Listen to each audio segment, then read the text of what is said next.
Ya, selamat siang anak-anak. Kalian masih ada sukacita untuk belajar pada siang hari ini? Ya, saya berharap kalian masih ada sukacita. Nah, di jam yang kedua ini kita masuk dalam pelajaran agama. Anak-anak boleh memperhatikan buku kalian.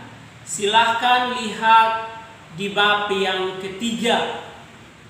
Nah, di bab yang ketiga ini, anak-anak, kita akan belajar tentang apa itu pertobatan. Apa itu pertobatan?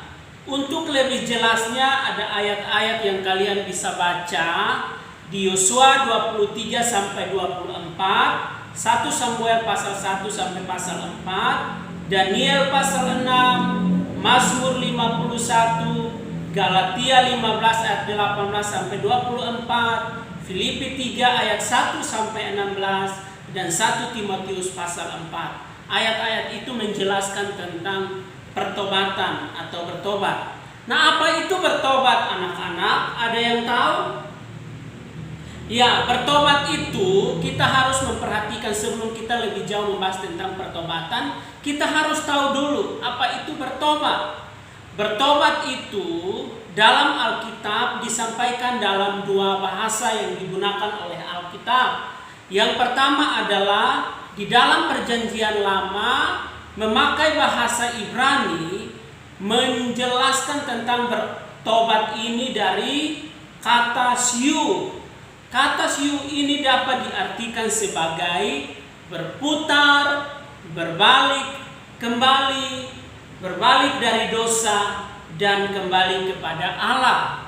Sementara dalam Perjanjian Baru menggunakan bahasa Yunani, itulah kata metanoia.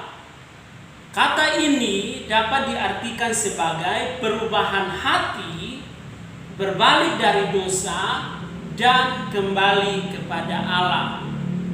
Nah, anak-anak, berbicara tentang bertobat kita sudah tahu artinya. Artinya itu adalah berbalik dari kehidupan yang lama dan kembali kepada Allah, atau berbalik dari dosa, meninggalkan dosa dan kembali kepada Allah sebagai pemilik kehidupan manusia atau pemilik kehidupan kita. Nah, anak-anak, bertobat itu merupakan tindakan yang sangat penting. Kok bisa? Ya, bertobat itu disebut sebagai tindakan yang sangat penting karena pertobatan itu akan membawa seseorang untuk bisa terlepas dari ikatan dosa. Masih ingatkan dosa? Kita sudah bahas dosa 2 minggu berturut-turut. Nah, bagaimana supaya seseorang bisa keluar atau bebas dari ikatan dosa? Ya, dengan cara bertobat. Pertobatan itu penting. Nah, bertobat juga merupakan awal dari sebuah kehidupan yang baru. Kita hidup dalam dosa itu adalah hidup yang lama. Tapi ketika bertobat, meninggalkan dosa, maka itu adalah awal untuk seseorang memulai kehidupan yang baru di dalam Tuhan. Kita memulai hidup baru di dalam Tuhan.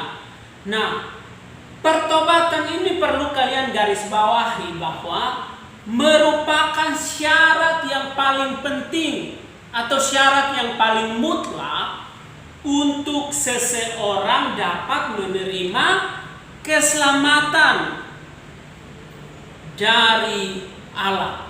Jadi kalau mau menerima keselamatan dari Allah, langkahnya adalah bertobat, pertobatan. Nah, pertobatan itu adalah sikap untuk meninggalkan semua kehidupan lama, semua kebiasaan buruk, semua perbuatan yang bertentangan dengan firman Tuhan, dan memulai dengan hidup di dalam Tuhan, hidup di dalam kebenaran Tuhan.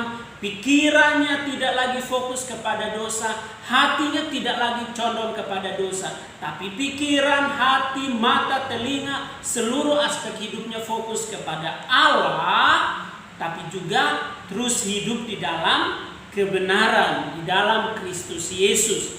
Nah, anak-anak, kita belajar ada satu contoh tokoh dalam Alkitab yang tidak malu untuk mengakui dosanya dan berkomitmen untuk bertobat. Itulah Raja Daud. Kalian bisa membaca di dalam Mazmur pasal 51. Di sana menjelaskan bagaimana Daud terbuka di hadapan Tuhan, mengakui semua dosanya, membuka hati di hadapan Tuhan, berdoa minta ampun, bertobat, dan berkomitmen untuk tidak hidup di dalam dosa.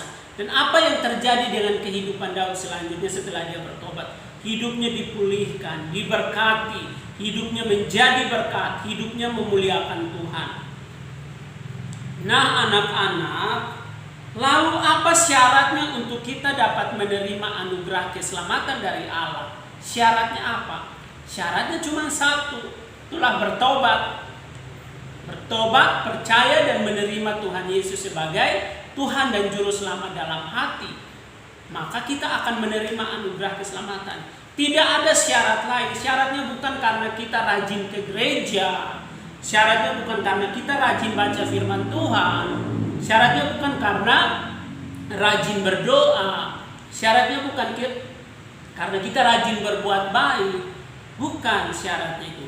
Tapi syarat untuk menerima keselamatan, syarat untuk masuk surga, itulah bertobat sungguh-sungguh di hadapan Tuhan dan mau sungguh-sungguh membuka hati, percaya dan menerima Tuhan Yesus sebagai Tuhan dan Juru Selamat.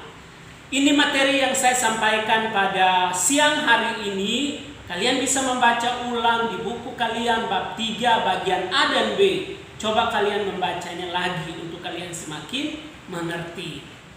Nah anak-anak, tugas untuk kalian adalah silakan kalian kerjakan kegiatan pembelajaran atau metode observasi di halaman yang ke-17. Selamat mengerjakan, nanti tugasnya dikumpulkan, lalu setelah itu kalian boleh berdoa di rumah masing-masing. Oke, sampai bertemu besok pagi. Tuhan Yesus memberkati.